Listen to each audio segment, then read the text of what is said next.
Assalamualaikum warahmatullahi wabarakatuh dan salam sejahtera bagi kita semua. Jumpa lagi kita pada mata kuliah ekologi pesisir dan perairan laut tropis dengan topik karang. Baik, kita lihat apa itu karang. Karang ini apakah hewan atau tumbuhan laut? Kalau kita lihat secara morfologi, organisme ini hidup di perairan yang dangkal, cerah, jernih,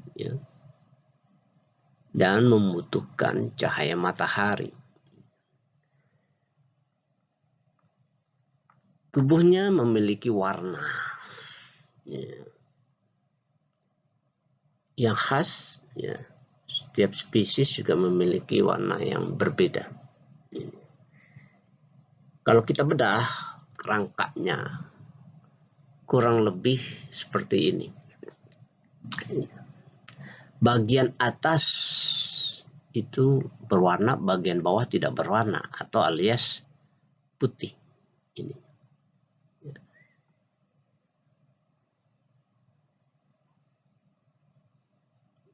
Yang putih ini adalah kerangka karang atau yang kita sebut dengan endapan masif. Kalsium karbonat. Keras. Sementara yang di atasnya itu yang berwarna ini tidak keras. Organisme inilah yang kita sebut sebagai hewan karang. Jadi karang itu adalah hewan, bukan tumbuh-tumbuhan. Hewan ini memiliki kemampuan untuk hidup bersimbiosis dengan alge yang kita sebut dengan zooxanthella. Zooxanthella inilah yang melakukan fotosintesis, sehingga menghasilkan makanan yang diproduksi oleh zooxanthella dan dimanfaatkan oleh hewan karang ini. Zooxanthella ini dia hidup di bagian dalam dari tubuh karang. Di sekitar disebut di lapisan dalam. Ada mesoglea,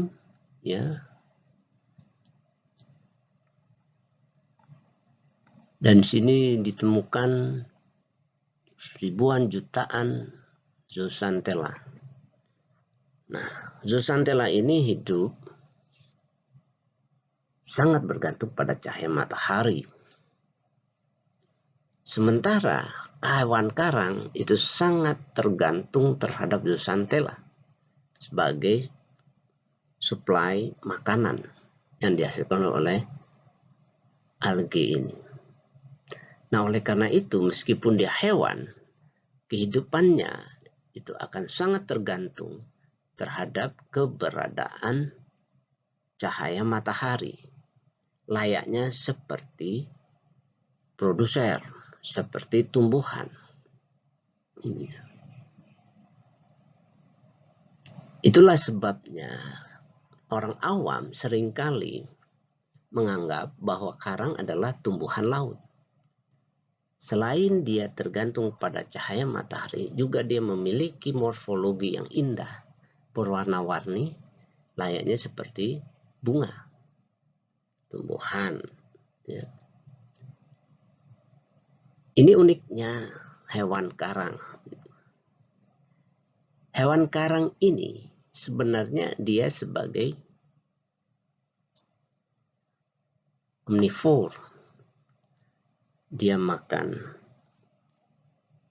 artikel, dan juga makan hewan kecil, ya, baik fitoplankton maupun zooplankton. Jadi juga bisa bersifat sebagai karnivor, ya, pada hewan-hewan kecil, ya, melalui mulutnya dia memfilter air ini. Dengan bantuan tentakel dia mencoba mengarahkan makanan itu ke arah mulutnya di sini, ya, dan dicerna oleh sistem pencernaannya. Hewan karang membutuhkan oksigen, ya, dengan mengambil oksigen di dalam air. Makanya dia harus melakukan penyaringan air untuk mengambil oksigen.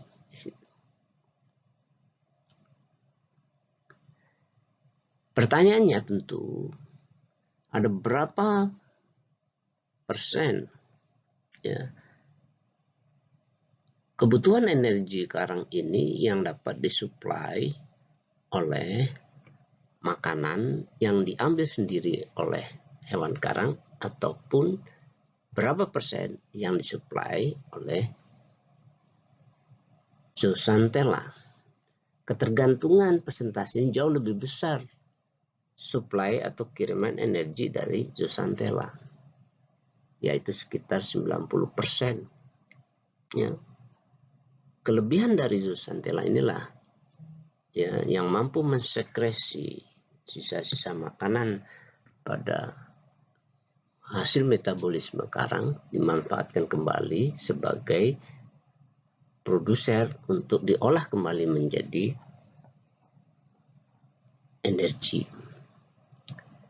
Begitu efisien dan efektifnya sistem pencernaan, sistem siklus energi karang ini menyebabkan karang memiliki karakter hewan yang unik di dalam laut. Ketergantungan daripada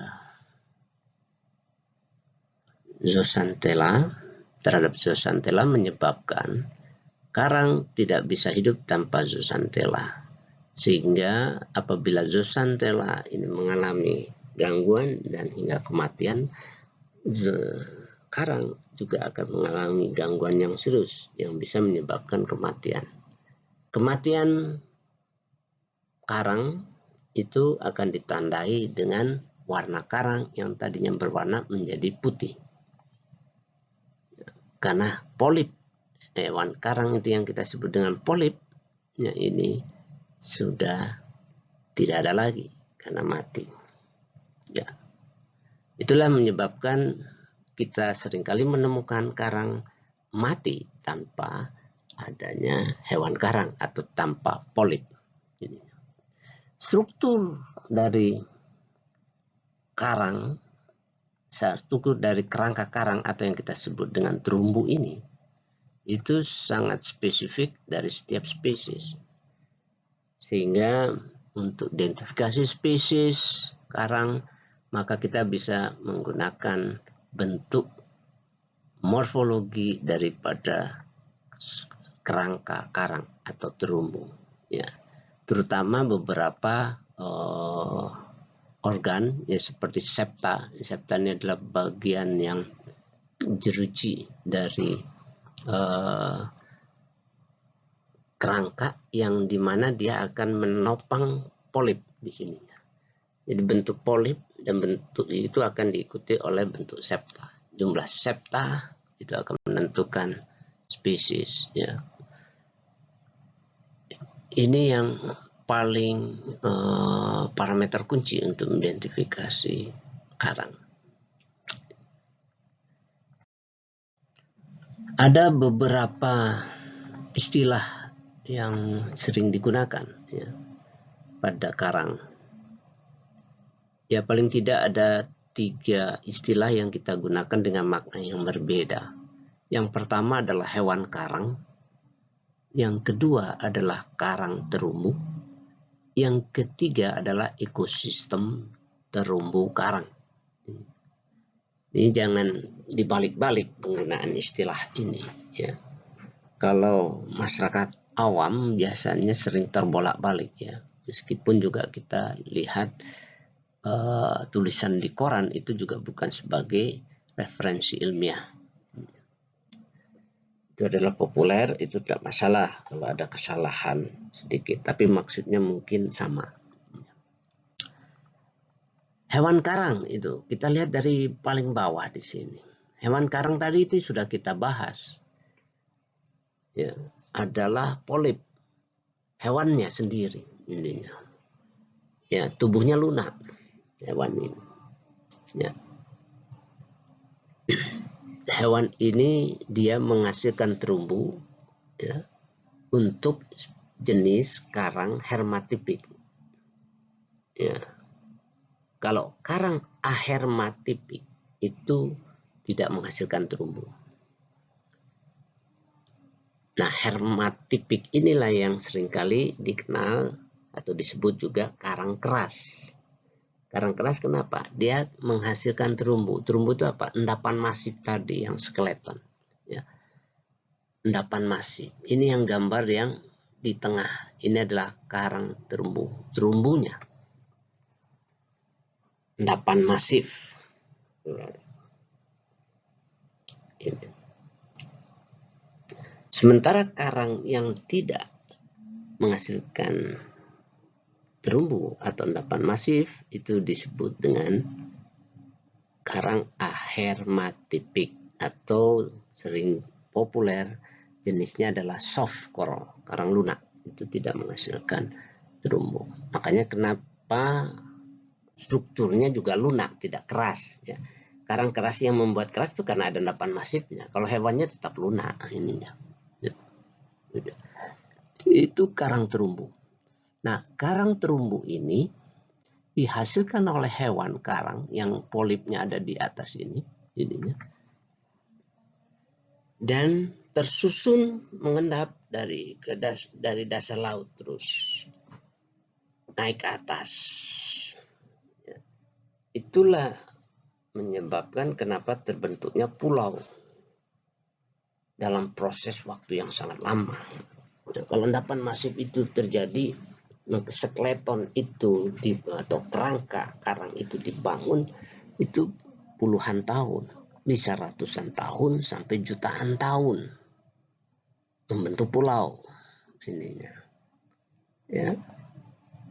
Oleh karena itu kenapa karang keras itu pertumbuhannya juga agak lebih lambat, karena indikator pertumbuhannya itu adalah terbentuknya terumbu. Terbentuknya terumbu, baru di atasnya ada polip. Dia bercabang lagi terumbunya itu, polipnya tumbuh. Ya. Itu hal yang kedua mengenai karang terumbu. Yang terakhir adalah yang kita sebut dengan ekosistem terumbu karang. Ekosistem, ya seperti kita pelajari sebelumnya, sistem ekologi terhadap terumbu karang. Penamaan ekosistem,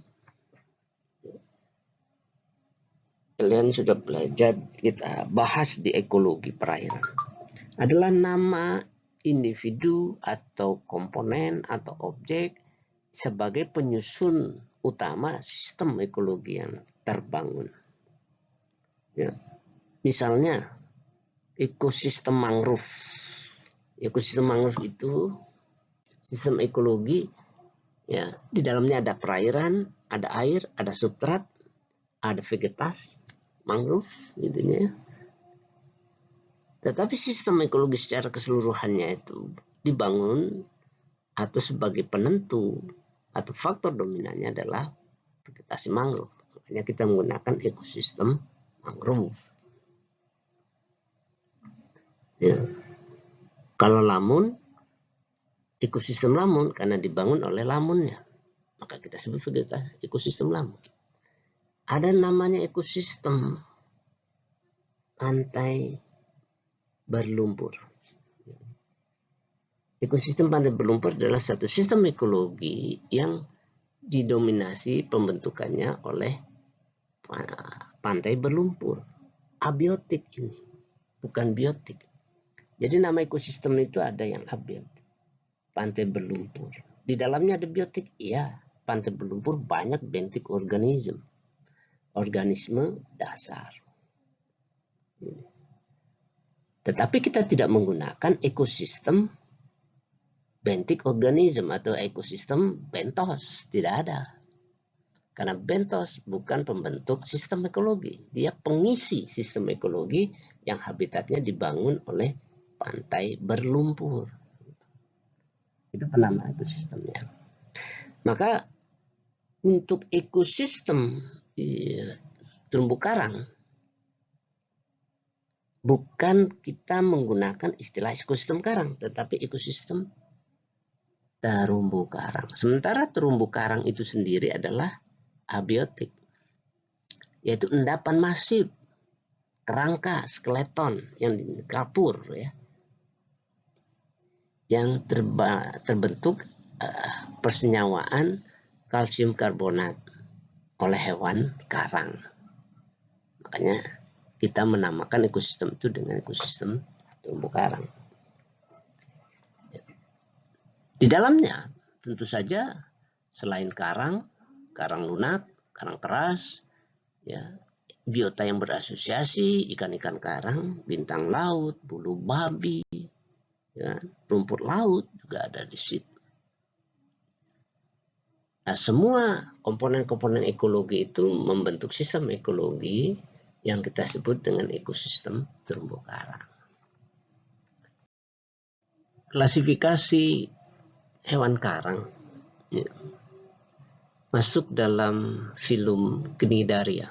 Ya, ada 4 kelas di situ. Ada hidrozoa, kelas hidrozoa ini hidroid. Ya, hidroid ini sebangsa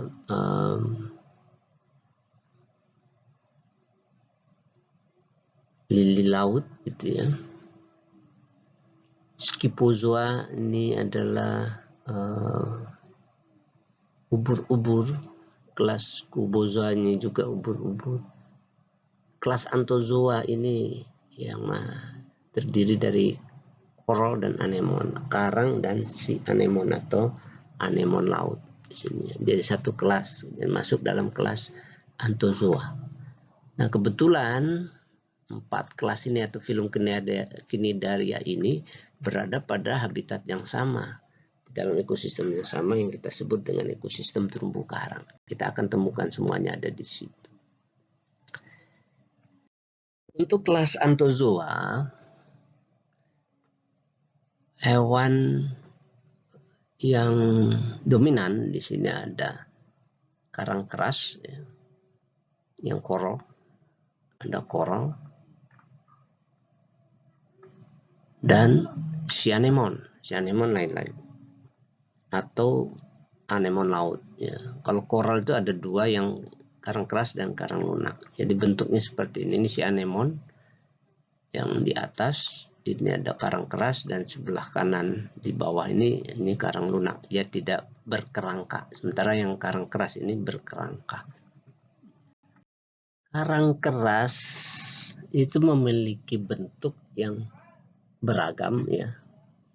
Ada yang pipih, ada yang bulat, ada yang lonjong, ada yang seperti ranting, ada yang seperti mangkok, dan sebagainya. Bentuk-bentuk ini yang kita sebut dengan life form. Life form dari karang, dari terumbu karang. Life form terumbu karang ini ada yang kita sebut branching, yaitu bercabang, ada masif seperti otak, ini karang otak, ada folio seperti bunga, ada tabulate, ini seperti meja, ininya, digitat ini seperti jari, gitu ya, submasif ini juga seperti jari, ininya, mushroom itu seperti jamur, ya. Kemudian ada encrusting itu seperti kerak ininya, ya, atau seperti karpet yang di dasar yang menempel melapisi substrat keras ininya. Ini bentuk-bentuk bentuk si anemon ini seperti ini, ya. Indah dengan warna yang cukup bervariasi, yang dicirikan dengan tentakelnya yang mengelilingi mulutnya, cukup lebat ini, ya. Dia berusaha, tentakel ini adalah organ yang juga berperan untuk menggiring partikel atau makanan ke dalam mulutnya. Nah, seringkali tentakel dari si anemon ini disenangi oleh ikan badut atau clownfish, yang berusaha mencari makanan di antara sela-sela tentakel, sehingga seringkali kita melihat bahwa ikan badut atau clownfish ini itu bersimbiose dengan anemon laut.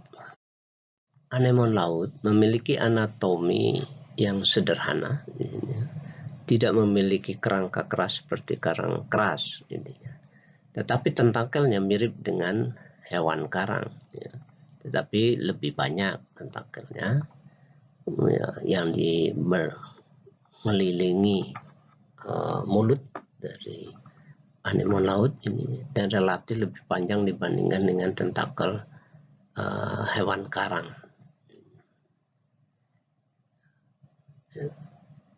Dan di dalamnya di sini ada sistem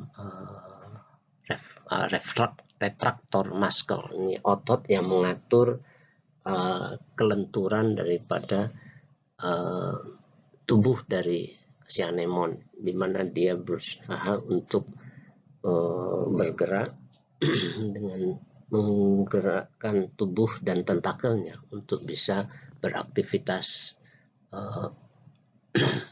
menyaring, filter, mendapatkan oksigen dan mendapatkan makanannya. Secara umum konstruksi si anemon seperti ini nanti Anda pelajari sendiri saja, ya. Saya tidak menjelaskan secara detail dari anatomi anemon laut ini. Lanjut ke karang. Karang ini ada dua, karang keras dan karang lunak, atau hermatipik dan ahermatipik. Karang hermatipik itu seperti yang saya jelaskan di awal, adalah karang yang menghasilkan terumbu. Nah, ini dua gambar di atas itu adalah karang keras. Ini memiliki kerangka terumbu atau endapan masif dan memiliki warna-warni ini pada polipnya yang ditentukan oleh warna zooxanthella yang bersimbiose dengan hewan karangnya. Jadi memang memiliki zooxanthella dari lapisan endodermisnya, gitu ya, dan dia membangun kerangka terumbu. Ya, kerangka terumbu inilah sebagai kerangka penyusun utama ekosistem. Nah, karena simbiose dengan zooxanthella, maka persyaratan kehidupannya itu ditambah dengan persyaratan zooxanthella, yaitu kejernihan, air yang jernih, temperatur yang tropis, ya. Sebenarnya lebih ideal itu hidup di perairan sekitar atas 20 derajat, ya. 25 derajat itu idealnya sampai 32, meskipun dia beradaptasi sampai 18 derajat Celcius. Perairan karang relatif miskin, ya, makanya disebut dengan low nutrients, ya. Bahkan tidak baik apabila perairannya subur atau terlalu banyak organik, ya. Dan ini bisa menghambat proses pembentukan endapan terumbu, intinya. Karena dia tidak membutuhkan perairan yang kaya. Kesuburan perairan itu ditentukan atau diberikan atau kontribusinya datang dari zooxanthella yang secara efektif bekerja untuk menghasilkan energi melalui proses fotosintesis. Ininya. Ya. Di dalam terumbunya kaya, tetapi perairannya miskin. sehingga disebut dengan low productivity in water. Tetapi dia sangat kaya terhadap zat energi ya, di dalam tubuh karang. Itu karang keras atau hermatipik. Kalau kita lihat karang ahermatipik yang bentuknya di bawah ini, ya ini bentuknya lunak. Ya. Lunak tidak keras, jadi kalau ditekan itu terasa soft. Ini. Tidak ada zooxanthella yang bersimbiosis di sini. Ya. Ini. Dan juga bisa hidup di dalam zona yang cahayanya minim atau bahkan mungkin tidak ada cahayanya pada kedalaman yang lebih dalam. Tetapi di dalam ekosistem terumbu yang dibatasi dengan kedalaman dan cahaya, karang ahermatipik ini menjadi member atau anggota daripada ekosistem terumbu. Kalau kita lihat proses pembentukan endapan masif oleh hewan karang, ya, itu melalui proses fotosintesis terlebih dahulu. Jadi proses fotosintesis ini dia menghasilkan karbonat, ya, menghasilkan glukosa ini. Nah, kalsium karbonatnya atau endapan masif itu dia membentuk kerangka seperti warna putih di sini. Jadi hewan karang itu di atasnya, ke bawahnya adalah kerangkanya. Disebut dengan terumbu karang. Jadi terumbu karang itu adalah endapan masif. Endapan masif ini bisa dihasilkan oleh hewan karang, bisa juga oleh alge, ya, yang menghasilkan karang seperti bentuk halimeda. Itu juga dia hewan alge hijau yang juga mengekstrak kalsium karbonat sehingga kerangka tubuhnya juga mengandung kapur, ya, atau organisme lainnya yang mensekresi kalsium karbonat.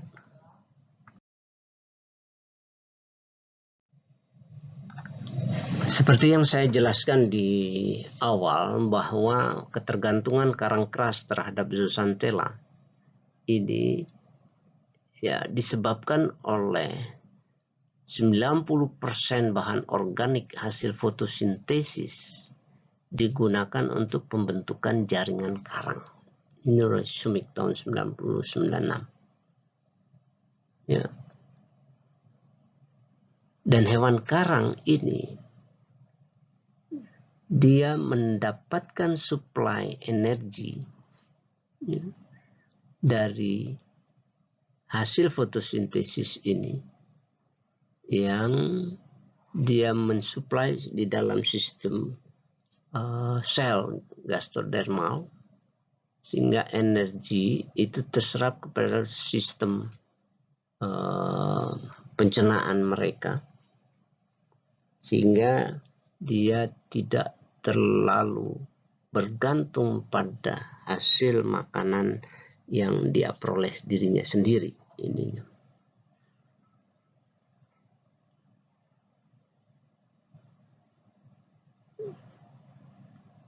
Zooxanthella sendiri pada saat dia melakukan fotosintesis tentu dia menghasilkan oksigen dan membersihkan kotoran dari sekresi karang.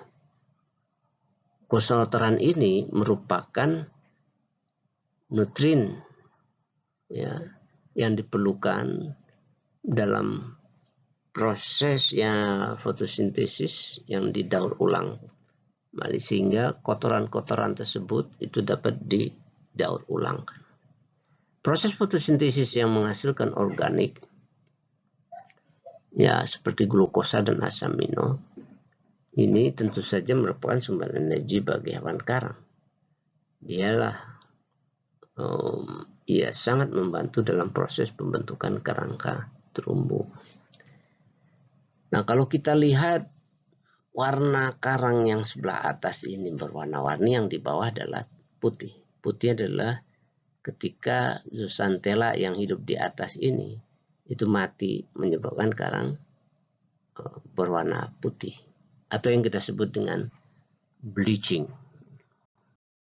Parameter fisik utama yang mempengaruhi atau menentukan kehidupan karang itu ada 5, meskipun parameter fisik ya, itu cukup banyak di perairan terumbu karang, tapi 5 ini yang parameter pentingnya, yaitu cahaya matahari ya, karena diperlukan oleh zooxanthella, sehingga karang selalu dia hidup pada kedalaman yang di perairan yang dangkal,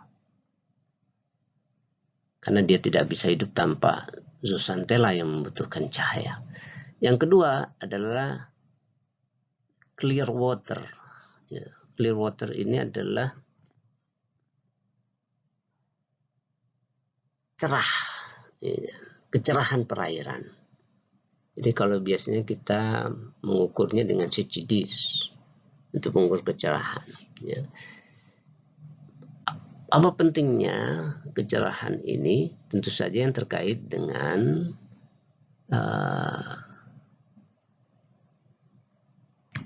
kemampuan cahaya matahari menembus kolom air, ya, di mana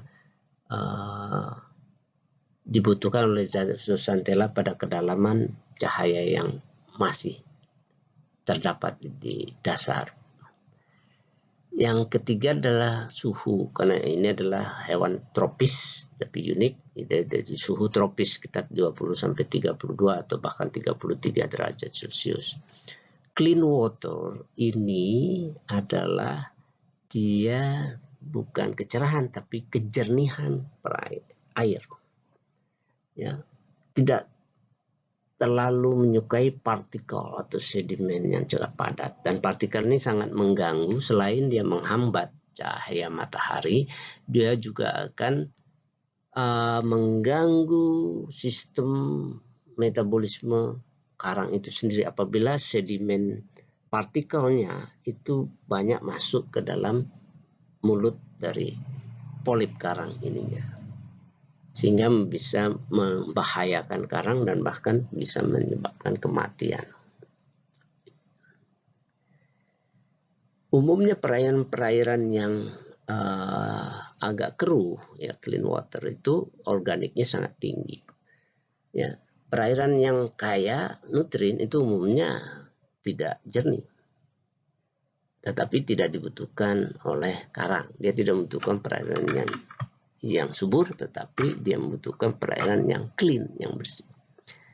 Yang terakhir tentu saja harus kadar garam, salinitas, ya, karena dia hewan laut murni, jadi salinitasnya adalah salinitas laut, ya, sekitar 30 atas, ya. Kalau payau dia tidak bisa mentolerir ininya.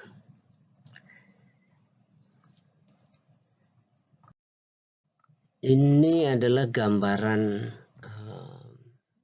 karang yang sehat, ya, karang yang kurang sehat, dan karang mati. Karang sehat dia biasanya dicirikan dengan warna yang cerah, ya, memiliki masih warna-warni, ya, polipnya sehat, zooxanthellanya banyak ininya. Nah, sementara gambar yang paling kiri ini gambarnya. Kalau yang tengah ini adalah karang yang mengalami gangguan karena polipnya mengalami kematian disebabkan zooxanthellanya juga mati. Ya. Sehingga polipnya mati, tinggal kerangkanya saja yang warna putih. Nah, apabila kerangka putih ini pada awal kematian, ya, tidak ada lagi polip yang tumbuh, maka selanjutnya yang kita sebut dengan pemutihan karang atau bleach coral gitu ya, itu akan ditumbuhi oleh partikel termasuk algae gitu ya, sehingga warnanya juga tidak putih lagi seperti ini. Ini yang disebut dengan karang mati. Gitu. Karang mati ini apabila dihantam oleh arus gelombang akan menjadi pecahan-pecahan, potongan-potongan yang lebih kecil yang kita sebut dengan rubble. Secara melintang ya, ekosistem pesisir itu ada 3 ekosistem utama yang seperti kita ketahui. Ada ekosistem mangrove paling dekat dengan pantai, kemudian lamun, setelah itu terakhir terumbu karang ke arah laut ini. Jadi memang kalau sistem filterisasi air dari daratan atau partikel, maka filter itu sudah dilakukan sejak mangrove dan lamun sehingga air bersih di terumbu karang ini. Terumbu karang umumnya dia tumbuh pada perairan dangkal ya. Kalau pada profil pulau gitu ya, maka terumbu karang ini kita bisa lihat yang warnanya agak terang di sini.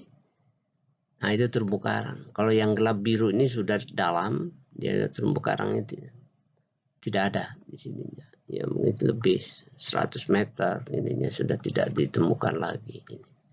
Dan ini bisa kita lihat hampir sekeliling pulau itu ada terumbu karang. Kecuali ya, terlalu keruh ininya atau terlalu sempit langsung dalam. Nah, itu bisa menyebabkan karang itu tumbuh atau tidak tumbuh. Tipe terumbu karang ya itu di dunia itu ada 3 model ini, dan sangat berkaitan juga dengan proses pembentukan terumbu karang ya, yang membutuhkan waktunya hingga jutaan tahun. Karang yang paling mudah itu disebut karang tepi, bentuknya seperti ini ya. Jadi dia menonjol di permukaan pinggirnya ya, seperti beranda gitu ini. Karang penghalang itu di sini ada celah seperti kolam ya, antara pulau dan karang penghalangnya ini. Itu disebut karang penghalang atau disebut barrier reef ya. Karang tepi ini disebut fringing reef. Dan yang terakhir, yang ketiga adalah karang atol. Ya, karang atol ini daratannya makin mengecil atau makin tenggelam sehingga dia berbentuk gobah seperti ini. Sehingga karangnya hanya sekeliling dari flat ininya, terumbunya. Ya, ini karang atol. Dan ini kalau kita urutkan berdasarkan umur, semakin ke bawah semakin tua. Penyebaran terumbu karang di dunia itu memang berpusat pada daerah perairan kita, perairan Indonesia. Jadi kita sangat beruntung sekali kita berada di Triangle Coral Reef di sekitar segitiga ini. Konsentrasinya di sini dan ini menjadi sumber coral reef kita ya, dibandingkan dengan sebaran coral di tempat yang lain. Namun demikian, sayangnya ya, kondisi terumbu karang kita tidak baik. Kita tidak mampu menjaga terumbu karang kita dalam kondisi baik. Ya. Paparan terumbu karang kita yang luasnya mencapai 2,5 juta hektar itu lebih dari 70% dalam kondisi rusak atau tidak baik. Ya, atau sekitar 71,20% itu kondisi karang mengalami kerusakan.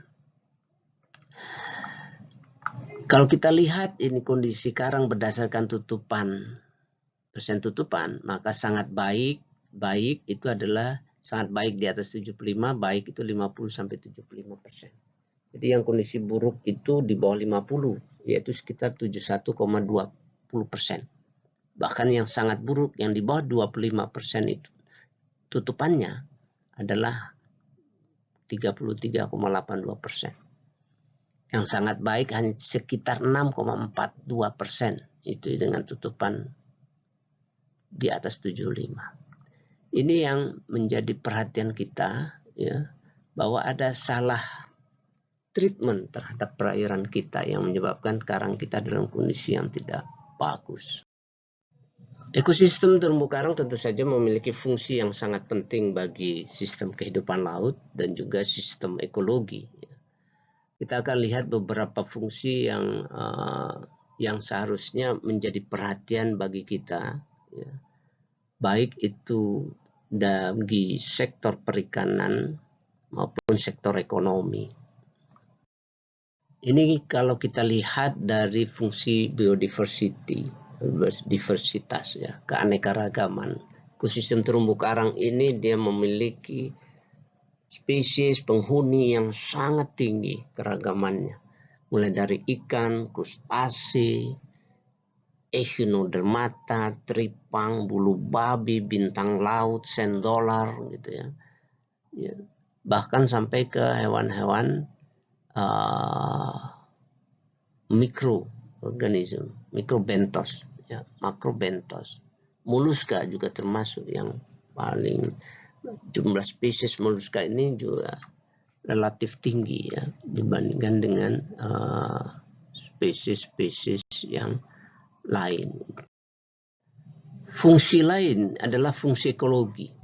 Ini terumbu karang dia tempat memijah, ya, para induk-induk organisme ikan, udang, dia lari ke daerah terumbu karang dan memijah karena di situ banyak tempat untuk meletakkan telur, tempat menyembunyikan anak, benih dan sebagainya.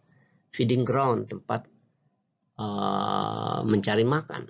Karena di sana beragam sangat banyak, mulai dari yang kecil sampai yang besar. Ya. Nursery ground ini untuk tempat asuh, daerah asuh. Yang tadi memijah di situ, dia tidak langsung keluar, tetapi diasuh dulu sampai dia remaja.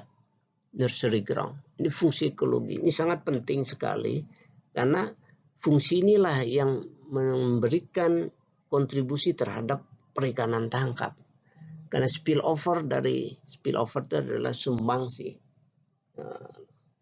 benih remaja dari ikan-ikan di terumbu karang ke arah fishing ground, ke daerah tempat penangkapan ikan. Mereka dapat supply dari sini. Itu sangat penting fungsi ekologi.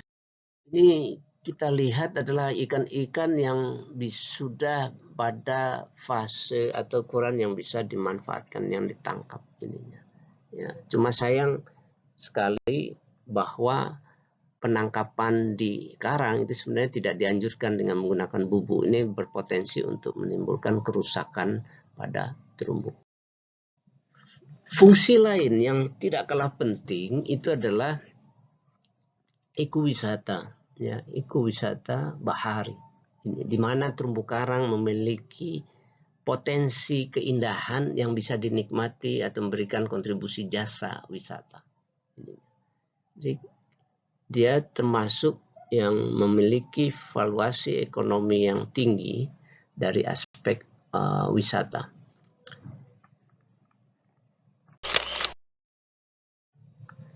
Fungsi fisik lainnya, karang ini dia mampu meredam arus dan gelombang yang menghantam ke pantai, sehingga pantai relatif terlindung dengan keberadaan karang di depannya. Nah, seringkali karang ini akan hilang, ya, apabila terjadi alih fungsi ataupun penimbunan, reklamasi ataupun pengerusakan dari karang itu sendiri, menyebabkan arus tidak bisa ditahan lagi, erosi yang terjadi, abrasi yang terjadi. Demikian kuliah kita Yang pertama terkait dengan karang dan morfologi serta sistem ekologi terumbu karang di dalam tatanan kehidupannya. Kita jumpa lagi pada minggu depan, kita akan bahas ekosistem terumbu karang.